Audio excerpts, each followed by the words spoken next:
வணக்கம். நோயற்ற வாழ்வே குறையற்ற செல்வம். நாம் இன்னைக்கு என்ன பார்க்க போறோம்னா, இந்த கணுக்கால் இருக்கு இல்லையா, இந்த கணுக்காலுக்கு மேல உள்ள எலும்புக்கு பேரு டிஸ்டல் டிபியா அப்படின்னு பேரு. இந்த இடத்துல யூஸ்வலா ஃப்ராக்சர் ஆயிருந்தது அப்படின்னு சொல்லி சொன்னா, அது என்ன நம்ம ஆப்ரேஷன் பண்ணாலும் எலும்பு சேர்றதுக்கு ரொம்ப லேட் ஆகும், ரொம்ப காம்ப்ளிகேஷன் இருக்கும், இன்ஃபெக்ஷன் அதிகமா இருக்கும். கிட்டத்தட்ட ஒரு 6 மாசத்துல இருந்து 1 வருஷம் வரைக்கும் ஆயிரும். அப்படிங்கிறது தான் ஆர்த்தோ தெரிஞ்சவங்களுக்கு அது தெரிஞ்ச ஒரு விஷயம்.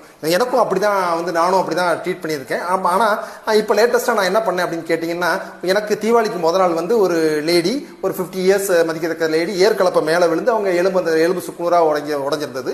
அதுக்கு நம்ம இந்த இடத்த ஓப்பன் பண்ணாம க்ளோஸ்டாவே நெயில் பண்ணி நம்ம சர்ஜரி பண்ணோம். சார்மையாண்ட பிரின்சிபலையும் பொருளோதெரப்பியை ஃபாலோ பண்ணி அவங்களுக்கு சீக்கிரமா அவங்களை நடக்க வச்சாச்சு. 2 வாரத்திலே அவங்க வாக்கர் சப்போர்ட்டோட ஃப்ரீயா நடந்தாங்க. 4 வாரத்தில் எந்த விதமான சப்போர்ட்டுமே இல்லாம அவங்க நடக்கிறது, மாடிப்படி ஏறி இறங்குறது அப்படிங்கிற வீடியோ தான் நீங்க பார்த்துட்டு இருக்கீங்க.